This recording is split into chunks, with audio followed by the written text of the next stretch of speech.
second chance in the game.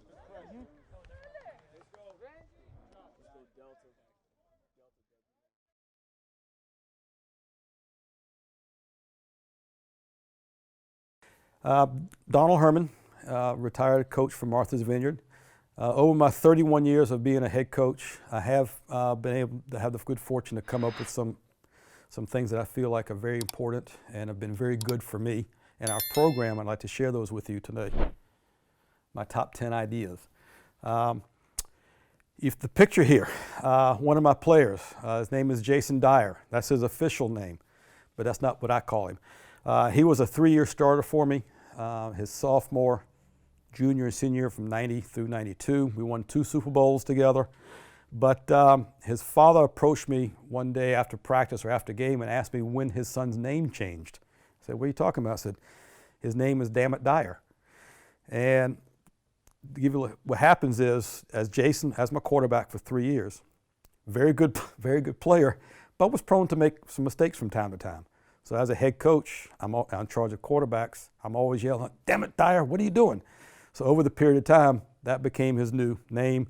As a matter of fact, in my phone and my contacts, he's not listed as Jason, he's listed as Dammit Dyer.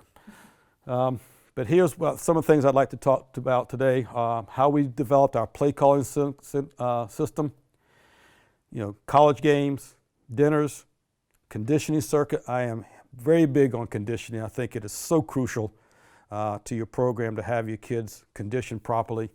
It speeds up the recovery from injuries, gets them back to playing quicker, and it allows you to be strong in the fourth quarter, which is a lot of times when games are won and lost.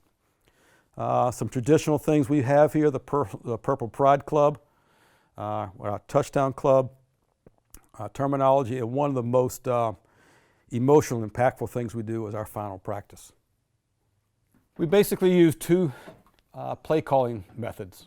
And it's something we went to over the years because my first several years we did strictly hand signals. We ran an option team, so something very simple as veer option right, veer option left was what we signaled to our quarterback. I just can't believe that the amount of times we ran that option that our signs were never stolen. We probably ran that like 30 times during the course of the game. And I'm just a big believer in never running the quarterback back and forth. The too many teams you still see today, their quarterback runs a marathon per game. And come fourth quarter, his legs are gone simply because he's running back and forth to the sideline to get the plays. But we use 2 different methods. Risk coach is one, and we use every player that plays offense is issued one of these, and it's part of their issued equipment, and they are to have this at practice our game every day. We start off the season, usually have 1 sheet in, and as the season progresses, we either add or delete plays to where you have a second sheet. And these sheets get replaced quite frequently during the week of practice. We also use hand signals, which I'll cover that shortly as well. But it's very important. You can see on the picture the players have their risk coaches on, the ones that are playing offense. And very simple, and we do this at practice and at games. So it's very second nature to them during the course of the game. Okay, so each of the risk coaches, the sheets, on the first sheet of paper will have 3 columns, numbered 1, 2, and 3, or you can use colors if you like, red, white, and blue. On the second sheet we'll have 2 columns, 4 and 5, or 2 different colors. But each of the sheets have rows on it, number 10 through 20. So you can get an inordinate amount of plays on each sheet. You just have to type it and make it small enough to where it'll fit on the sheet. I do suggest you type all plays. We even had players that had difficulties remembering their pass routes. So our terminology, for example, 801, depending on where he plays, the 1 tells him what route to run.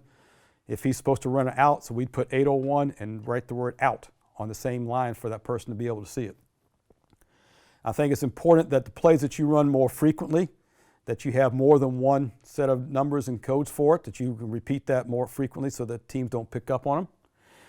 If you feel like your signs are being picked up, we made second half sheets that we would just switch in and out during the halftime. And like I said, this system is so that you don't run your quarterback to death. They can see it from the sideline. Every player can see it.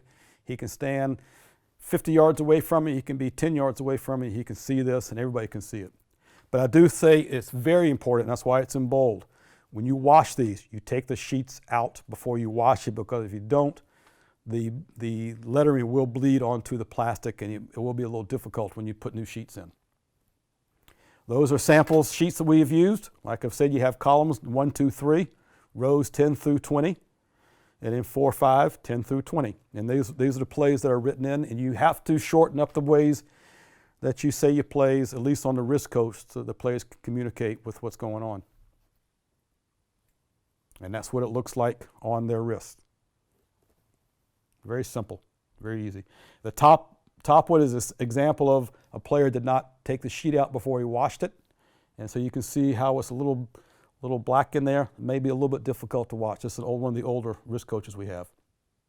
But one wrist coach will last an entire season for a kid if it's washed and taken care of. The flip cards came out of the idea, for example. Okay, we had a quarterback who had an issue with his eyesight. And basically coming out to practice 60 yards away, we're holding up a finger like we would normally do. And all the players could see the fingers we're holding up, but the quarterback had a difficult time. So we decided we needed to make the numbers bigger. So we came up with the flip sign. Okay, these were the columns, and these were the 10 through 20 on the rows. Okay, and what we did was we also had a second set of rows 10 through 20. In order to make this work, of course these numbers would match up with what's on their wrist. You need 3 people to work these flip signs. And we would do these in practice. We'd have 3 kids that were either injured, we'd have coaches, whoever was going to be, we thought was going to be doing it during the game, we would do it during practice. This does take a little more time to flip over, but by the idea of having these 2 different color codes here, one was hot, one was a dummy. And so what we'd have, I would call the play over the headset. I'd have a coach assigned to these kids or the people that were doing the flip signs. If I said 314, okay, the coach would say 314. They'd flip it over, and 1, 2, 3, all 3 kids will hold the signs up. They'd hold them up, 1, 2, 3, they'd drop them. So they would hold them up long enough for everybody to see it. They would drop it quick enough, and they wouldn't hold a dummy one up longer than the other one so that no one could tell which one was hot and which one was not. And if you needed to, you felt like at halftime, quarter, whatever, you wanted to switch colors, okay, yellow is now the hot color. You can always do that back and forth. Okay. This, however, is not a true hurry-up. It does take a little bit of time to flip through these things and find the proper number to hold up, especially when you have 3 people doing it. Obviously, the flip signs with 1 through 5 do not take much time, but we use these all through the course of the game. You can use this method through the huddle as well. You know, you get in a huddle, you signal it to the quarterback, he sees it, he calls it out, all the players look at their wrist, they go to the line of scrimmage, they run the play. Here's a sample of my play sheet. I would break down the sheets, organize it according to who's running the football. So for example, in the middle of the page where it says tight and it says 77 superpower, it would have matched up with 120 on our flip sign. So the number 1 and the 20 would be held up. They look down, they see 77 superpower, and that's the play we'd run. Signals. We got this idea when we scrimmaged a team about 4 or 5 years ago who was a true no-huddle, shotgun, RPO type of team, and I didn't know that going into the scrimmage. And so after the scrimmage, I was so impressed with how they executed their offense. I started talking with their coach, and then it came, okay, well, our players' personnel changed. We were no longer going to have that option-style quarterback, but we were going to have some kids that could throw the ball and some kids that catch. So we went from an option type to more of a shotgun spread type of team. And Mass Maritime is a Division III college that's nearby, and they had set a record for Division III college as far as how many plays they could run in a game. So I went over, a couple of coaches, I went over and met with them, and we learned what their type of signaling was. This is a true hurry-up. A lot of times the plays just require 2 signals, the first being the formation, and the second being the play that's being called. And we decided when we were going to do this, we wanted the players to assist in creating the signals because I felt if they took ownership, they were creating signs, they were more apt to remember what the plays were, and they could have a good time with this. So we devised our own way of calling plays. And the easiest way for us was to divide the country up east and west. So any city or state on the east side of the United States, the play was being run to the right. Any city or state, the left side of the United States, the play was being run to the left. But we wanted to match up the first letter to the play being called, or the signal. So we came up, I'm from Savannah, Georgia, which is the east side of the United States. I wear a mustache, okay?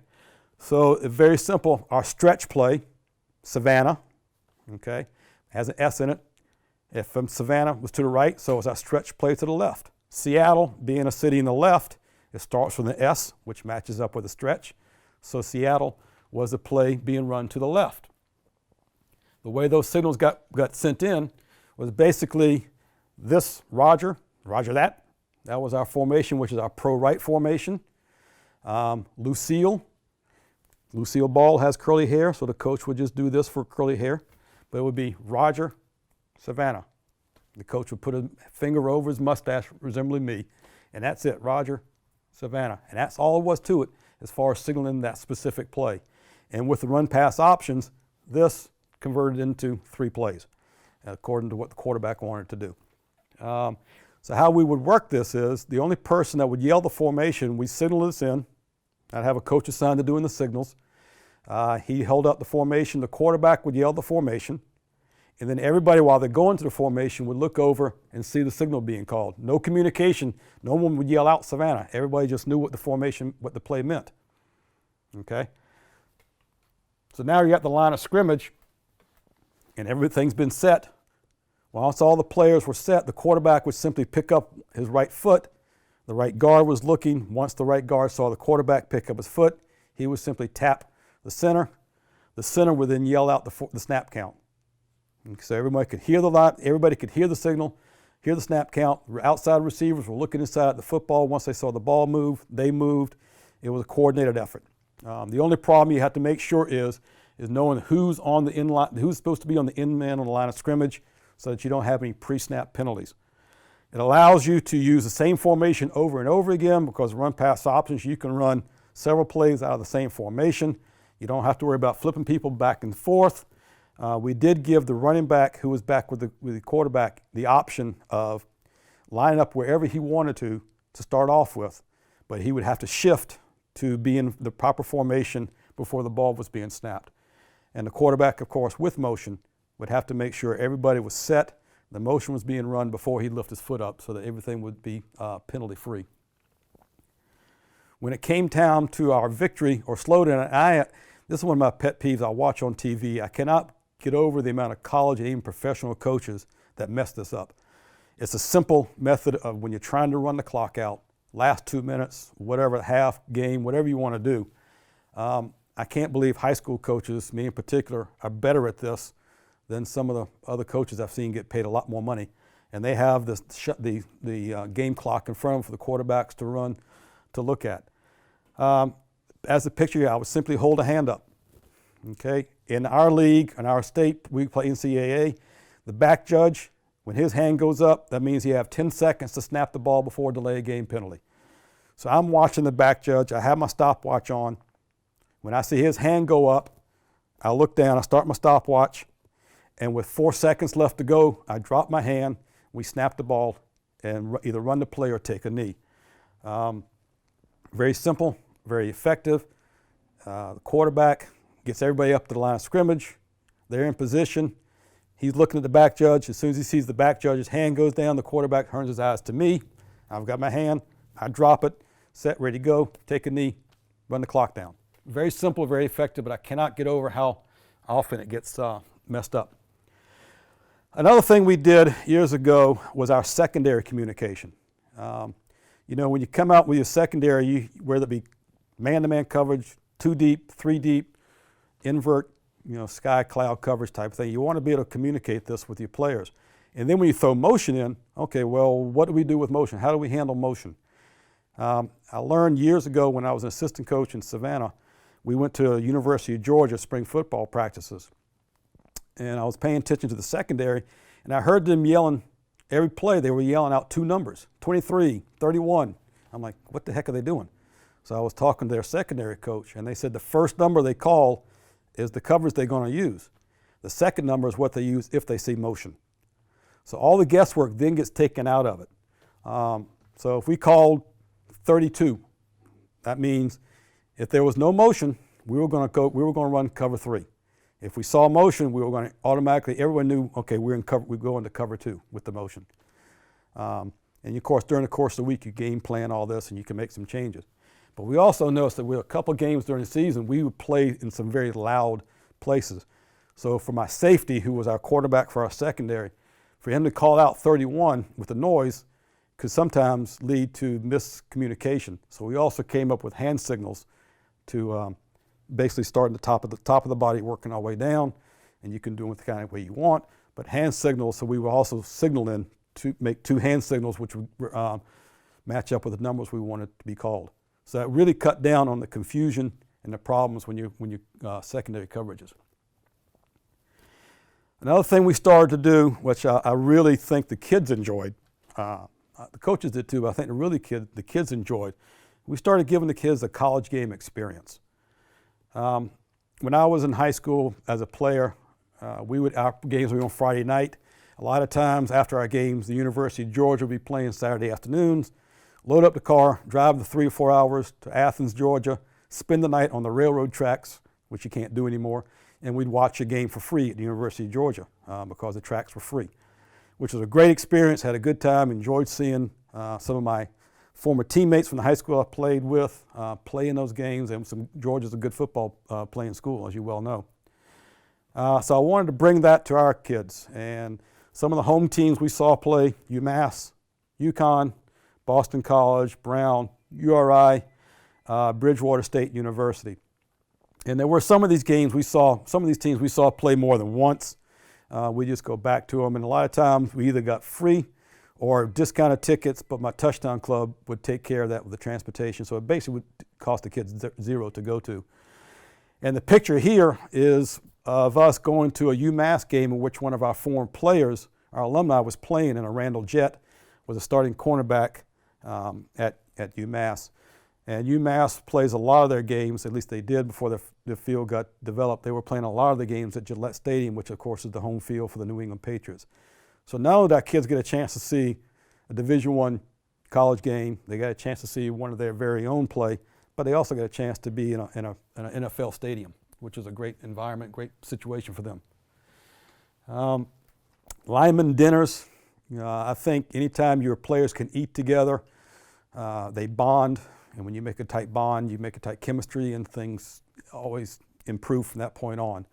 Food is a good bonder. One of our coaches, Phil Hughes, would have, he's our offensive line coach, he would have lineman dinners once a week at his house. He and his wife, Eileen, would do all the cooking, and it was a great experience. The linemen really looked forward to it. It was a special night if you got invited to come to these, because they would invite coaches or other players to come to these. It was a thing that you really look forward to being invited to. And after they'd have dinner and dessert, they'd go out and play some type of game, whether it be a board game. Back here you can see the cornhole game, or they do horseshoes or whatnot. But it was a great team bonding or lineman bonding night for these guys. Friday night dinners started back in my early career here. One of my coaches, or several of my coaches, thought we used to play Saturday afternoon games before we got lights here at the high school. So to send kids home, 3:30, 4 o'clock on a Friday afternoon, and expecting them not to get into some type of trouble or do something stupid before a game, coaches came to him and said, we need to do something Friday night with the guys. So our touchdown club, with the assistance of them preparing food for our kids, we would do Friday night dinners. We backed our practices up to 4 o'clock on Friday afternoon. School gets out at 2:05. We do a 3:30 practice on Wednesdays. We do a 4 o'clock practice on Thursdays, and we play our games on Fridays now. But we do the later practices because it gives the opportunity for kids to do extra school work, make up work, go get a haircut, whatever it wants to do without having to miss practice time. So on Fridays, we'll do a 4 o'clock practice. It gets over roughly 5:30. be in the cafeteria at 6. We'll have dinner to about 6:45 or so, and then the kids are offered either we'll do some type of Hollywood-made football movie in a classroom or a media center, and then the kids that didn't want to see that, Madden, they bring some TVs in, they could play Madden, they could play board games, that type of thing. Now with the Friday nights being the primary games, we do not have the Thursday night dinners. So basically our only dinners occur whenever we have our Saturday game, which last year for me was basically one game the night before the Nantucket, and that is a special dinner. The Touchdown Club prepares steak for all the players, steak, potato. They can make their own hot fudge sundaes for dessert. The parents get together and they make a 'Twas a Night Before Nantucket song and a poem basically to the night 'Twas a Night Before Christmas, and they mention every football player, every varsity player's name in it and coach, and it's something that the players really enjoy hearing because they like to hear their name called out as well. But it's a poem. It's really something nice. Then we send them home, 9:30, and we make our curfew calls. Start making our curfew calls at 10 o'clock, and I give the coaches, the paid coaches, a list of players with their phone numbers. The night's a good team bonding night, but we want to make sure that when they leave us at 9:30, they're not going out on the street and doing something they're not supposed to do. So we start making our calls, and not every player gets called. It's a random draw, raffle. I have maybe 8 to 10 kids on my list. I might only call one kid. I might call 5. There's some kids I'm going to call every week that are on my list. And each coach has the same option to do the same thing. But with the invention of cell phones, that we tell the kids and parents, nope, cell phones don't work. We want to talk to your kid on the hard line. So when we call them, we want to talk specifically to the kid. A parent saying the kid is home is not good enough. If we call and the kid is in the shower, okay, he's got 5 minutes, I'm calling him back. Get him out of the shower. Sometimes the kids have already been in bed when I've called. And I said, get him out of bed, I want to talk to him. So get him out of bed. All I'll say is, how you doing, Joe? All right, Coach. Good night, Joe. And that's it. Very something very fast and quick. And here's a picture of my family. Came up for that game in 2012. My son on the right with the white shirt. My brother, nephews involved. Now, like I said, that was a game in 2012 for the memories. This next thing, the conditioning circuit. It only took me 34 years to be able to come up with and develop. It's a outstanding strength and cardio workout that can be done outside. The way we have it set up, you can accommodate up to 32 players at one specific time, although we never came close to that number. It does utilize a CrossFit type base method for using this. And actually the players enjoy doing this because I've just noticed over the years we tried to incorporate the weight room during the season. We would practice on Sunday afternoons. If we had a Friday game, we'd practice on Sundays. If we had a Saturday game, we'd practice on Monday. And everybody would go into the weight room at different times, different periods on that either Saturday or Monday. And then another time during the week, they'd go into the weight room. So every kid the idea was to be in the weight room at least 2 times a week during the season to try to maintain what they had done in the off season. And I don't know about you, but in season, the kids don't really like to hit the weights very hard because they want, especially if it's during or before practice, because they want to make sure they have enough energy and gas in their tank to be well versed to practice. So the bottom line was they would go in and goof off, and the coaches would come back to me and say that was a waste of time. So I said, well, you know what? It won't be a waste of time if I'm able to see it, and they know I'm seeing them. So we came up with this system of setting up some outdoor facilities or stations so that if I wasn't with those specific kids, at least I was in eyesight. I could see it. I enjoyed doing it because a lot of times I do it with them. And like I said, the kids enjoyed doing it. You set up flexible stations. You have to buy equipment for this. My Touchdown Club would buy the equipment for us. It's not that expensive. But you'd have multiple player situations. We brought in various size tires for different things we wanted to use for it. Here's an example of what we did build. It's track season now. That's why you see the discus cage in the background, or shot put cage, should I say, or it is discus. But anyhow, we built a 5-person pull-up or inverted row station. And what we ended up buying were straps with rings. And we put the straps over the top bar with the rings. And you could either do chin-ups, you could do inverted rows, you can put the straps down, you can put the feet inside mountain climbers, you can do push-ups, You can do all sorts of different types of workout in that one station alone. So you could work 5 people there if you wanted to, or you could have partners. You could put 10 people at this one station. Battling ropes, we bought 2.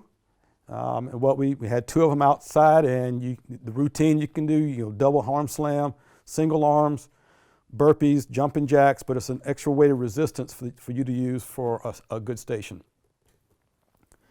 Various size medicine balls, just make sure that the kind of balls that will survive being slammed into the ground, that won't crack on you.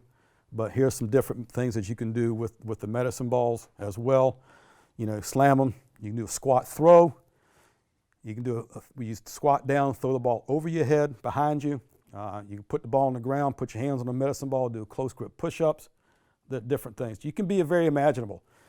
I actually saw this when I was watching I forget the name of the movie from the team out in California. They had the long high school coaching record.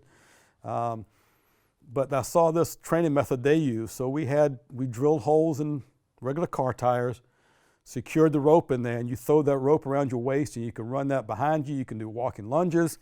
What we ended up doing was a lot of times we'd have relay races for conditioning, and they'd have to run the 100 yards pulling this tire behind them, which made it challenging and fun as well.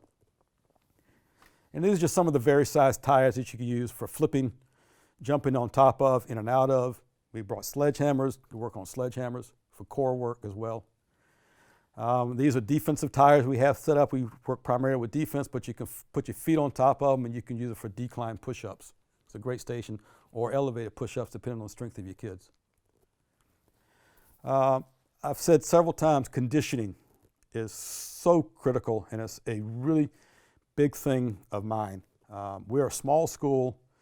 My last year as a head coach, we finished up with 38 kids, grades 9 through 12. So we'd have several kids going both ways. We have had teams. We've only had 1 team in my history of being here where we actually 2 platooned.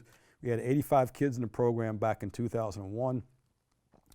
That was great. Great practices, your number 1 defense going against your number 1 offense. Sometimes our practices were tougher than our games, our opponents. But even back then, big time in conditioning. I stopped doing conditioning at the end of practice because what was happening was kids were saving themselves in the practice for the conditioning, or kids were coming up with phantom injuries when they saw it was conditioning time. So they were trying to get their way out of doing conditioning. So we moved our 10-minute block of conditioning midway through the practice. And what that ended up doing was, because after every time we'd condition, we'd take our 10-minute water break. So that ended up mimicking halftime. Halftime's over, you take your break, now you got to come out for the second half of practice, and just like second half of a game, you got to come out and perform. So that it prepared them for halftime. That was my theory. We did condition them in practice. You can also use conditioning outside of an actual conditioning period. You can do conditioning without the kids being known they're being conditioned. We use a very up-tempo practice schedule, especially when we're doing offense. We run no huddle. We do our group and teamwork. We're in no huddle mode, so we're trying to run his plays as quickly and as fast as we can. So the kids are getting repped. They're getting their cardio as well. We do 10-minute conditioning periods 3 days a week, usually Sunday, Monday, Tuesday. We don't do any conditioning 2 days before or a day before a game. We do agility periods twice a week, which are 10-minute constant motion movements during different bags, ropes, tires, different types of things that we'll do. And of course the 20-minute conditioning circuit, which I described earlier. Each player will do that twice a week. These are basically the conditioning, the running that we will do, other than agilities. Kids do not like agilities, therefore it must be good. And what we'll do also from time to time, just to break the monotony, I'm real good friends with a field hockey coach. She was a teacher partner of mine. From time to time, she'll bring her 30 or 40 high school teenage girls over to the football field. And if you ever want to see a football team really work hard, bring the girls over and have them go through the circuit with them. Our guys never work so fast or work so hard as when the girls come over and did the agilities with them. But it's a good 10-minute. The girls have fun. They have no clue as to what they're doing. but it's fun watching them. And of course, then the guys become coaches, so it's kind of fun in that way. Gassers, I believe everybody in the country does gassers. You line up on one sideline, you sprint across, sprint back, sprint across, sprint back, that's one. What we do is we have to touch the line. So when they start on one sideline, they sprint the 53 yards across, they have to lean down, touch the sideline, or it does not count. And they come back, you have to touch every sideline. Every coach is in charge of watching the sideline. If one player misses touching, the entire group has to run that gasser over again. And we normally do one gasser to represent one quarter. As a challenge, what I'll do is after we've run one or two gassers, I'll give them a time limit. And I'll say, okay, if you can run this gasser in 40 seconds, you're done. And linemen or bigger kids, I'll say, if you run this gasser in 50 seconds, you're done. And so the kids will actually sprint it, and I'll yell out the time as they're close, and the coaches are the judges, and if they finish the line before the time, they're done. If they're not, then they just gas themselves to run more gassers. But it's a challenge for them. The idea, inevitably you'll see, you'll have that one or two players, and it's usually your bigger linemen, that struggle with gassers. And what's really fun and nice to see is when the players have finished their gasser, they're running, instead of sucking for air, they'll look up and they'll see their teammates struggling. And it's not uncommon to have 10, 15 players run up to that player and encourage him and finish running the gasser with them, patting him on the back, encourage him to finish. And that just makes team chemistry, team bonding so much more. I have here gaggers. We don't do that too often. Basically, that's running a gasser. I'll blow a whistle. They've got to drop down to their chest, jump up, and keep running. And I'll blow maybe 5 or 6 whistles for a gasser, and they don't like that. They've really done something wrong to have to run gaggers. Gassers, what we'll do also, if we're doing a team period and we're just really stinking it up, and we try to coach on a run, not to stop practice to make corrections, but if we're really stinking it up and we're just practicing bad habits, I'll just point to this sideline, let's go. So we'll run 1 or 2 gassers to get them refocused. And they'll come back and say, okay, let's pick up practice, let's get going. And that's what they end up doing. It seems like after they run those gassers, they are more focused. I've come to the determination that because we've done up-tempo so much in practice, that when we try to slow things down in a game or even in practice, they mess up. They like the up-tempo. They have a tendency to stay in focus. Our kids that have the ADD, it's great for them because they have to stay focused. They don't have any downtime. 40, 60, 800s, I got this idea from he was my defensive coach when I was a high school athlete. When I was a head coach in Savannah, my first year we played against him. He was in a small town.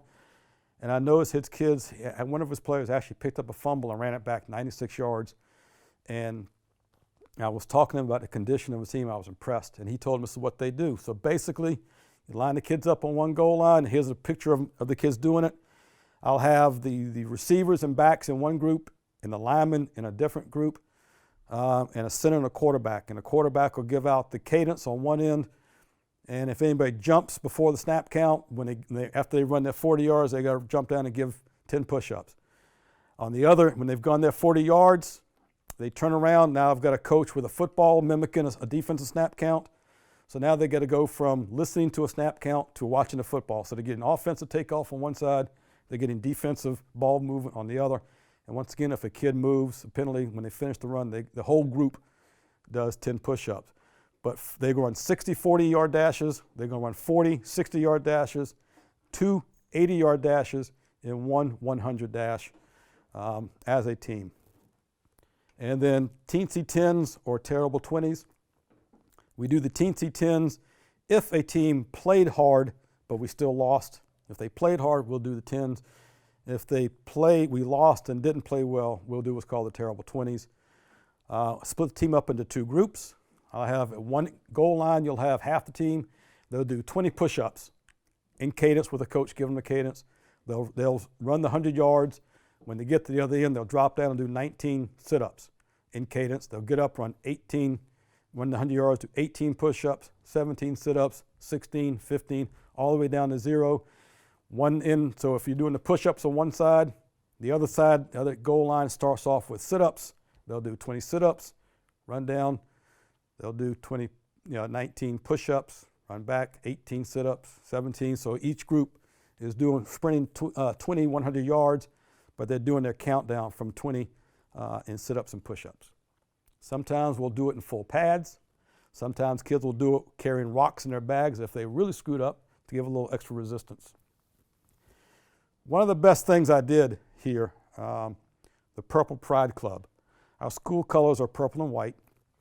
Our helmets used to be white until this past year. New coach came in, changed the helmets, which is fine. I got this idea from Georgia Tech years ago. Bill Curry was the head football coach at Georgia Tech, and they were on TV, and I noticed the defensive players would have a black stripe down the middle of their helmet. And the announcers happened to say that the defensive players only received this and was called the Black Watch. And it was something that the players were awarded for having a good performance. So it came to my, you know what, that's a good idea. So I decided we were going to have a Purple Pride. And anybody on the team who played well could be awarded a purple stripe to put on their helmets, because basically our helmets were white. We had 2 purple V's, one on each side, and we had purple numbers, but nothing down the middle of the helmet. They could get these for a performance in a game. We awarded academic excellence. Top GPA for the team before the season started would be given a purple stripe. Weight room performance, we held a lift-a-thon every year. Whoever had the top bench press or was our top fundraiser would receive a purple stripe as well. Conversely, if you received a purple stripe, if you messed up, you could have it removed. And we did have players have their stripes removed from time to time. Then at some point during my career, I want to say in the mid-2000s, we were giving out awards to players, and then we realized they're kids on a team that are never going to have an opportunity to get a stripe because they're not going to play enough during games. But we're asking them to be at every practice. We're asking them to be practice players, to be human blocking dummies, for lack of a better term. So we decided we were going to award a practice player of the week as well. So now it gives your scout team an opportunity. So instead of kids sitting out not wanting to be scout team members, they know, hey, if I perform well, so we have kids volunteering now to go to the practice squad or be a scout team member because they know they have a shot at getting that stripe. And that's a well-coveted prize to have a stripe down the helmet because everybody sees it. And here's an example of what a helmet looks like with the stripe. Good job, Colby. The number one must-have when I first moved here in 1988, other than meeting with the incoming football team I was going to have, the next meeting I had was to try to establish a parent booster club. On Martha's Vineyard, there was not one. They had one back in the early 70s, but it phased out. So the second meeting I had was with parents to try to establish a booster club. So we started one, and we call ourselves the Touchdown Club. And it's there to raise money to subsidize what the high school budget does not pay for. When I came here in 1988, we had 38 kids playing football grades 9 through 12. My high school budget was $4,500. In 2001, the highest number we had was 80. We had 85 kids. My high school budget was $4,500. When I retired last year in 2015 or 2016, the 2015 season, we were back down to 38 kids. My budget was $4,500. So my budget from the school never changed. Had it not been for the Touchdown Club, so many things that the school and the kids' experiences would not have happened. So it was crucial that we did it.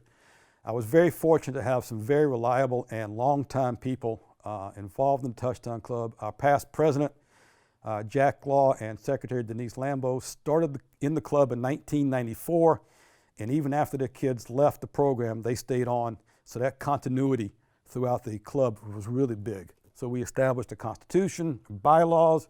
We had a tax ID number, so people in nonprofit organizations, and when people made donations, they could use that as a tax write-off. Some of the yearly fundraisers we'd have, and we tried to limit what we did so we weren't involving. We did not want to fundraise out of season. Matter of fact, it was illegal in our school to fundraise out of season because other teams are doing that. So we had the summer and football season. We would have a lift-a-thon. Before practice ever start, each kid would go out and get pledged the money per pound that they were going to do on a bench press. So if you donated, I'm going to give you $1 a pound, and you bench press 200 pounds, you owe that person $200. 10 cents a pound, however way it worked. Each kid had a minimum amount of money they were required to raise. A lot of times they would just simply write a check, which was fine, as opposed to doing the work to get out. But we set that minimum amount so that we guaranteed everybody was going to pay a certain amount. We did Purple Pride cards, which looked like credit cards. On the front and on the back were discounts to local businesses that were good for an entire year. You can get free appetizers at a restaurant if you order 2 entrees. You could get, $1 off a haircut. Various things that were good. You get $1 off a sandwich. It was good. Every time you went in, you got that $1 off. And the card cost $10, so you can get your money back real easy. And that was a huge, huge fundraiser. We'd make 20 grand a year on the Purple Pride cards. The tempura booth is something, there's an agricultural fair every August on Martha's Vineyard. And the tempura booth was something we started several years ago. We bought it from a family who was trying to get rid of it. So we bought it, and we sell tempura, which is basically fried vegetables. And it's quite an hour-long or several days of work. It has to be covered.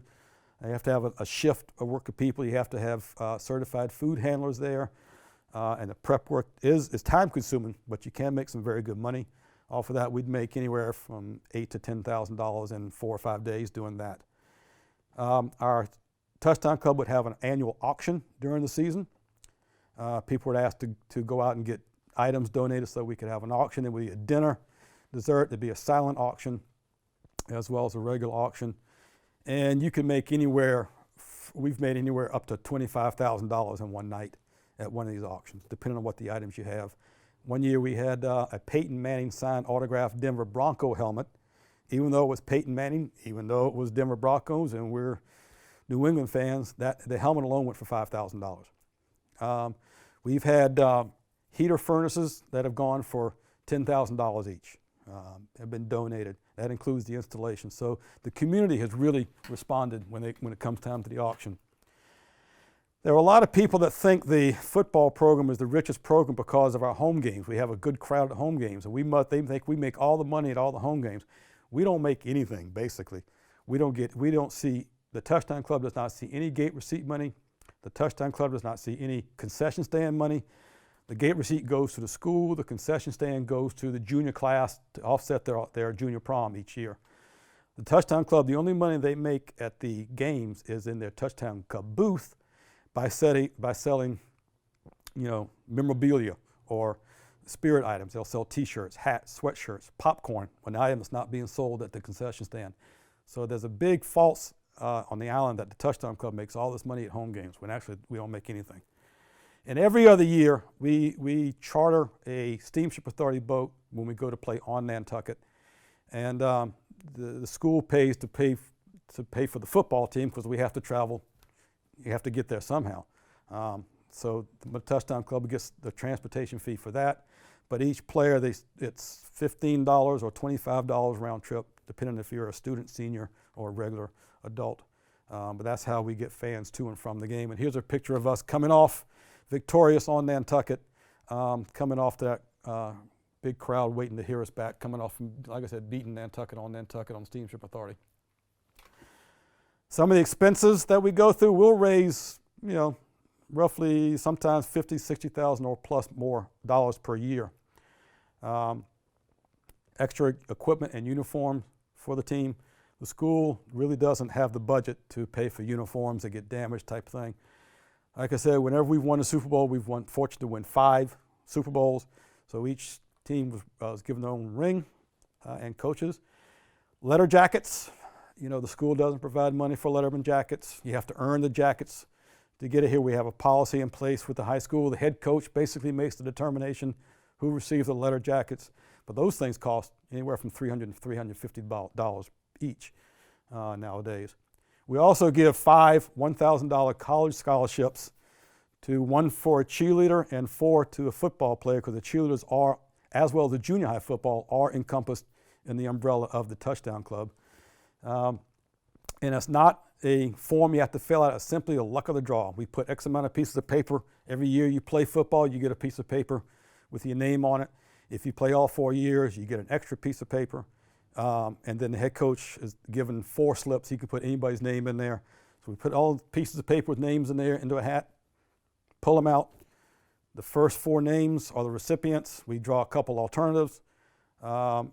In order to qualify, as long as you're going to some type of educational facility, whether it be vocational or an academic place, post-high school, that very next year, then in their second semester, once you show proof that you're in school enrolled in your second semester, the Touchdown Club will send you a check for $1,000. They can either send it to your school that you're going to, or they can write it out to you personally. I recommend writing it out to the person personally.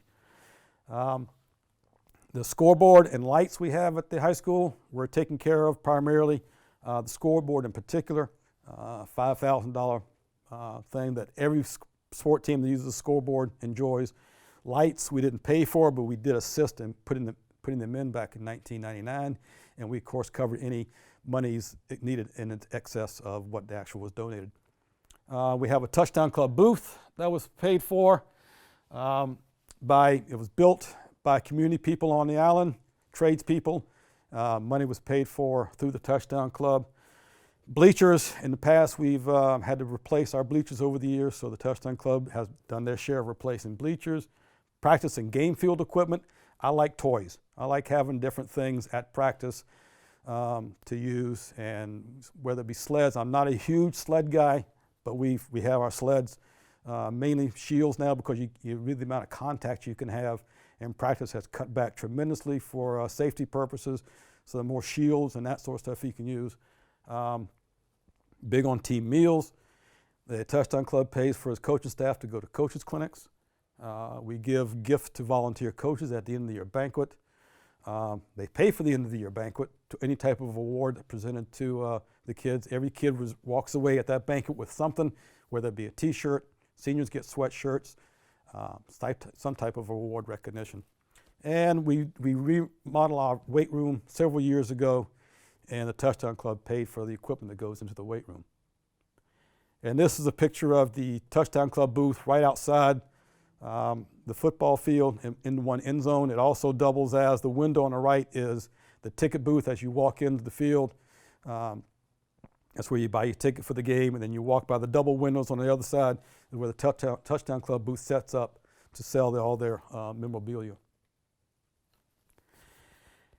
Back in 2011, the 1991 team, the Touchdown Club at that time did not have enough money to buy rings for all the players.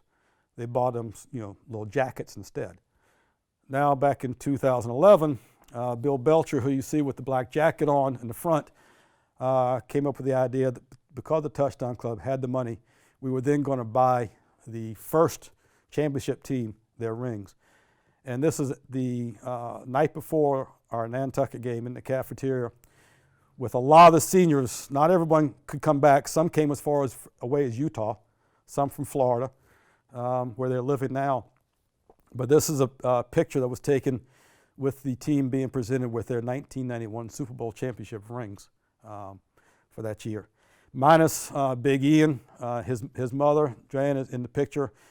Ian was in a head-on collision in 1994. He fell asleep at the wheel coming home from a night shift and drifted head-on to a Mack truck and was killed instantly in a bad accident.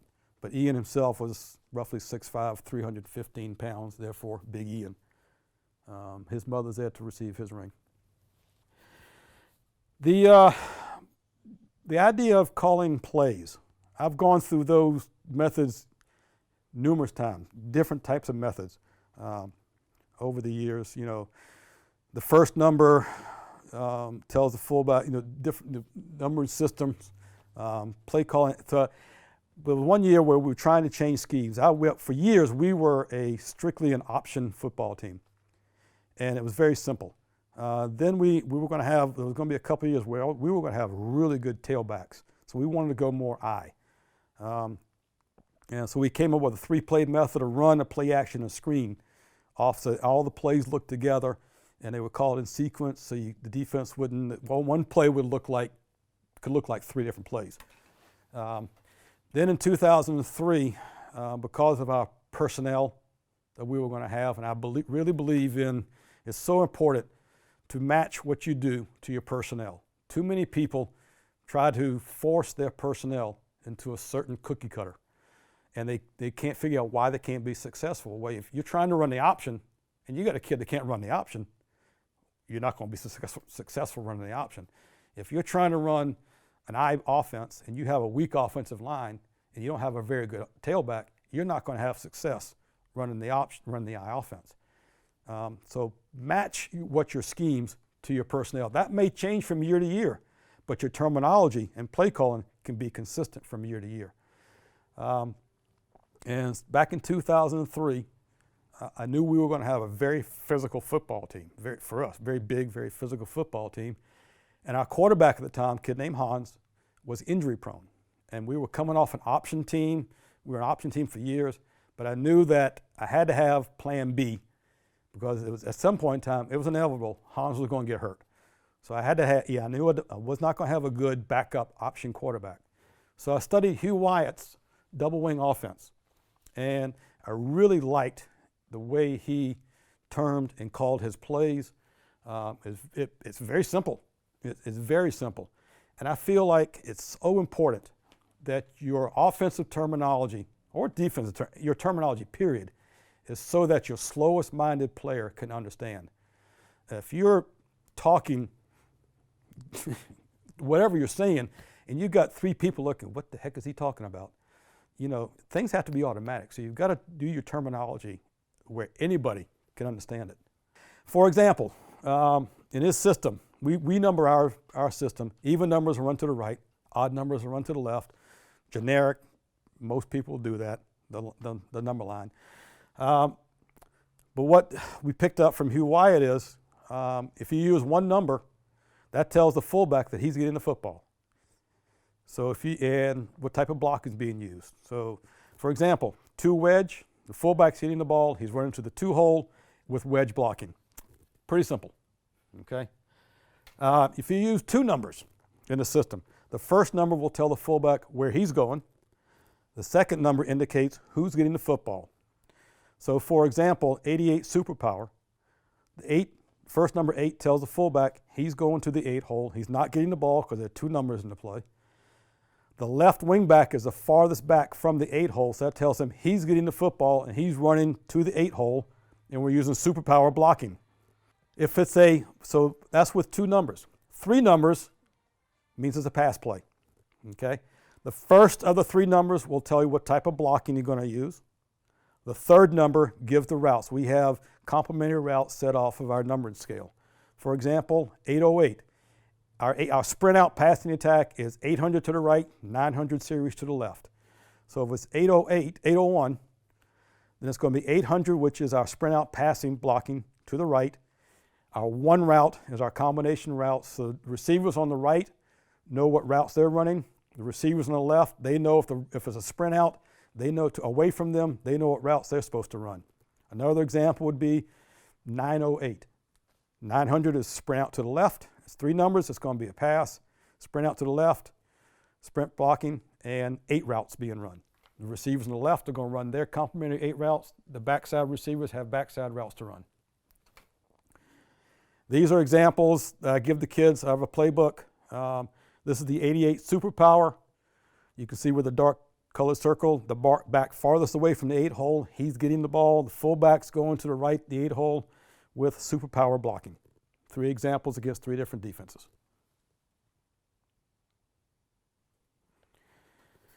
The 3-number deal. If the first of the 3 numbers happens to be a 7, that means it's going to be a screen pass. For example, I gave here 747. That's going to be a screen pass off of the 47 counter play. Okay? So the last 2 numbers, if the first number is a 7, the next 2 numbers tell you what type of run action to use. So 747 means it's a screen. Everyone's going to run the 47 counter with a screen pass. And there's the example of the 747. It looks like the 47 counter. The tailback's going to take his 47 counter steps. Instead of getting the ball, he's going to take a second block. He's going to back off. The ball is being thrown to him. Ends up being a screen pass to the left, away from the action. Play action pass again, 220, it's 3 numbers, therefore it's going to be a pass. Black O, so this is the play action off the 22 ISO. So the first number is 2, tells the fullback where he's going. The second number, the 2, tells where what back's getting the ball, what hole he's going to with ISO blocking, okay? But when you throw in the black O, the word black means bootleg left, first 2 numbers, okay? If I want to go bootleg right, the word would be brown, bootleg right. O tells the offside guard he's pulling, so 220 black O. We're running the 22 ISO action with black, bootleg to the left, O with the backside guard pulling. If you have a guard that can't pull, you just simply run 220 black. You don't have to pull the backside guard, just leave him there, okay? And then the 0, the last number, we have designated routes that we run off of play action, our 0 routes, but if you want to use your other routes, you can run 224. That would tell 22 black O with 4 routes, whatever your 4 routes may be. And there's a picture of what the 220 black O looks like. Out of the I, you're running the isolation, quarterback's facing the ISO, bootlegging out to the left, and the right guard is pulling as a lead blocker with designated backside routes. I came up with this idea, and I still think it's one of my best. And it's also a very emotional one. Our final practice ceremony. I think it was 1991. We were 9-1 at the time. We were playing, our last game was going to be at home against Nantucket. The winner of that game was going to go on to play in the Super Bowl. We had not had a lot of success with Nantucket. They'd beaten us 2 of the 3 years before. We did beat them at home in '89. But it was a question of, I don't want the Nantucket game being the last time have a chance of being the last time we're ever together. So I thought, especially with these seniors, because the seniors that year were freshmen my first year here. So this first group of seniors I'd seen go through the program all 4 years. So they were a very special group to me. So I came up with the idea that at the end of practice, I was going to have the seniors line up on the goal line, and every player and coach on the team was going to walk down the line and hug them, whatever they wanted to, shake their hands, whatever, say something to them, whatever. And then I was going to write a letter that I was going to pick a senior. And the team was going to go into a player designated area. At the time, we had a trailer behind the press box. So the team went into the trailer, and I would pick a senior to read the letter. And just the team, not even coaches, just the team would be able to hear that letter. And so I've continued that tradition ever since. And here's a picture of what it looks like. This was back in 2010, I believe, 2011. They're at the end of practice. It's a night practice, it's like 5:30, but it's real dark because of the time change here. So everybody's going down the line, wishing the players well. And the letter that I write, it comes from my heart. It's not just about football, it's about life in general, the impact that every player has had on me, hopefully the impact that I've been able to have on them, wishing them well in the future, not just in the ball game the next day, but in life in general. And what happened was last year, I went to a graduation, a 21 birthday party for one of my former players. And it happened to be the senior who I had picked to read the letter. And at his party, he saw me, of course, and told me, he said, "Coach, you'll never guess what I came across." He said, "I was in my room and I came across the letter." And that's what he called it, the letter. And he said, "I read it again and it brought me to tears again." So I decided at that point in time, that season being my last, that I was going to have one more letter to write, that I was going to have that senior read it, and that was going to be it. But at graduation, I made copies of the letter and gave a copy to all the senior football players that specific year as my graduation gift. This is one of the things you have to do as a coach. If you tell a team you're going to do something, do it. Don't ever lie to them. So back in 2012, we were currently 3-4. And we had a good team, and I told the team, you know what? If we finish 7-4, and we had some tough teams to play, if we finish 7-4, I'll shave my mustache. And I'd done it in 1989.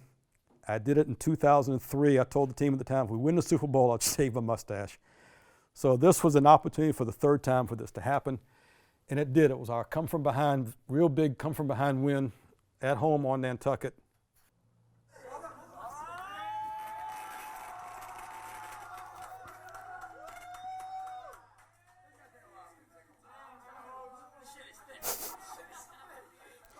That stuff is thick.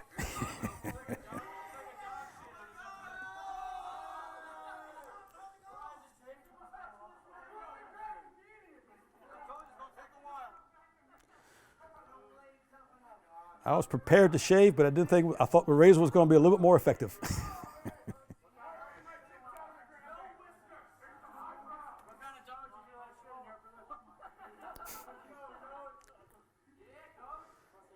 The reason I have a mustache is because I do not have an upper lip. There you go.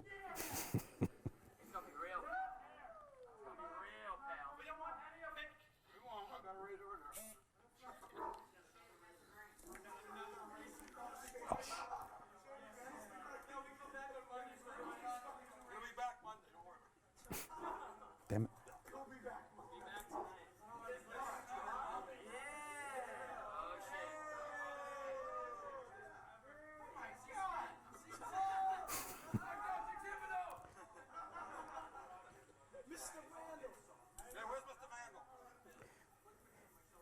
He's a teacher, Mr. Vandal's a teacher in the school that people really enjoy being around.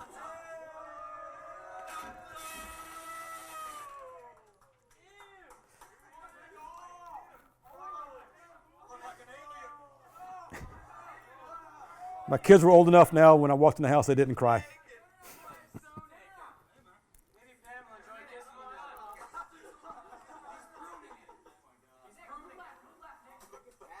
Look at the camera. Maybe Miss Herman will kiss you now. Look at the camera.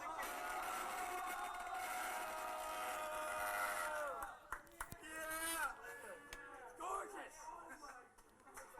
Gorgeous. So this T-shirt, Respect the Stash.